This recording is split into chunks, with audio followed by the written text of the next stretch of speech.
At an emotional press conference, Mick and Mairead Philpott had appeared heartbroken. Their 6 children had been killed in a house fire and they broke down as they appealed for help in finding who did it. But it was an act. A jury at Nottingham Crown Court today decided that the couple were guilty of the children's manslaughter, along with a third defendant, Paul Mosley. Our Midlands correspondent Darshna Soni reports. They thought they could outwit the police, the press and the public. Excuse me a minute. But their anguish was an act. No, I didn't see any tears, and the only word really that sums it up for me is it was a sham. Let's tell me the story. What? You know something? Have they got any evidence on you? They've got nothing on me. Nothing. That story was meant to cover up an almost inconceivable crime, which left 6 of their own children dead. We, the family of Michael Philpott, believe justice has been served. This past year has been a very difficult time for our family, as we have had to come to terms with what Michael, Mairead and Paul Mosley have done. Mick and Mairead Philpott lived here in this 3-bedroom semi in Derby. They enjoyed a somewhat unorthodox lifestyle. For years, Mick's girlfriend and her children had also lived with them. Although it was an unusual setup, they all claimed they were perfectly happy. But in May last year, the Philpotts were the apparent victims of an arson attack when someone set fire to their house as they slept. We've got the fire service on the way. Oh, baby, baby, the chapter's not the house. Sorry.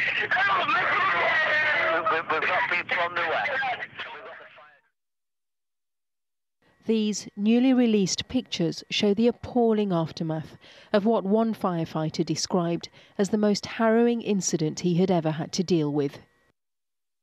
6 children killed: Dwayne, Jade, John, Jack, Jesse and Jaden.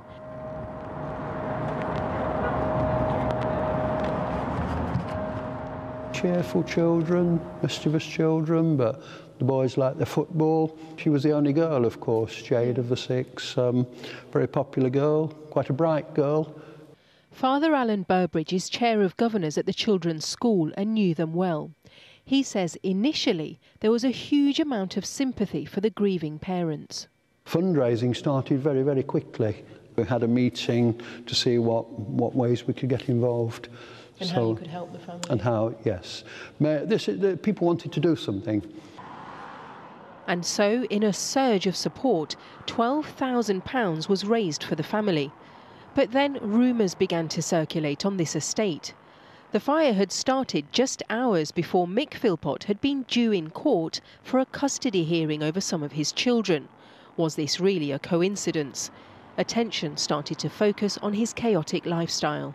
I am working. Get a job. I'm looking after my kids. Get a job. Listen, this shows you what a you are, doesn't it? Get a job. You, useless, you are. Yeah, Seriously, yeah. You're Yeah. like the rest. Yeah. Talk to that because you're not worth the I extension. what, mate? Branded Shameless Mick, he appeared in this documentary with the formidable Anne Widdecombe, who confronted him about his life on benefits. This one here is baby number 17. And this one here is baby number 18. And I'll tell you what, if the public don't like it, you can get. Perfect material, perhaps, for the infamous Jeremy Kyle. But behind the colourful stories of sex and dogging in Derby car parks, a controlling, manipulative man. Philpott had a history of grooming vulnerable younger women. He was obviously the dominant partner. No, she's going to speak. Right, you just tell them what we said. So you told her what to say as well? I'll tell you what, I'll say it. But Mick's authority was challenged when his girlfriend finally decided she'd had enough. 3 months before the fire, Lisa Willis walked out, taking her children with her. According to the prosecution, Mick Philpott wanted revenge, but he also wanted the financial benefits he'd lost when his girlfriend moved their children out. The couple hatched a plan, along with their friend Paul Mosley, here in the striped T-shirt, to set a fire and to blame it on Lisa. A crazy venture which has gone badly wrong, and not having sufficient awareness of the endangering the lives of their children with fire. Mick Philpott was supposed to have used this ladder to rescue the children. He wanted to play the hero, but when that went wrong, he thought he'd play the victim. The couple even called a press conference to appeal for witnesses. I was one of the journalists who came to this conference centre to watch the couple's extraordinary performance. One senior officer told me it was as though Mick Philpott relished the media attention. But what Philpott didn't realise was that as he was watching the cameras, the detective sitting next to him was watching him, because Mick Philpott was already the main suspect.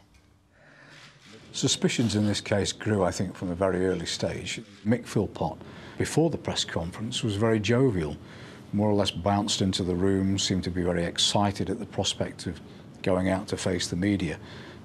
Detectives bugged the couple's hotel room and the recordings formed much of their evidence. They also found petrol on all three defendants' clothing and in the U-bend of the sink. But even when they were presented with this evidence, they continued to deny their involvement. Ever the showman, Mick Philpott often broke down in court, but the jury didn't believe the tears. Mick and Mairead Philpott and their best friend Paul Mosley were all found guilty of the manslaughter of 6 children. This has been an extraordinary story, but at the heart of it, 6 children who were killed as they slept in their own beds, killed by their own parents and their parents' best friend.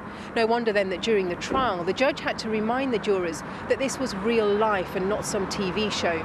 And when we were called back in today to court at 4 o'clock, the judge also warned everybody that she wanted silence. But still, Mick and Mairead's own relatives couldn't help but clap as the verdicts were read out, because these were defendants who had tried to con their own community and everybody who had loved and supported them. And even now they try to continue with that con. For I've spoken to somebody who's visited Mick Philpott in prison and who told me that he is still trying to claim that he had nothing to do with those deaths, still even trying to gain sympathy for himself.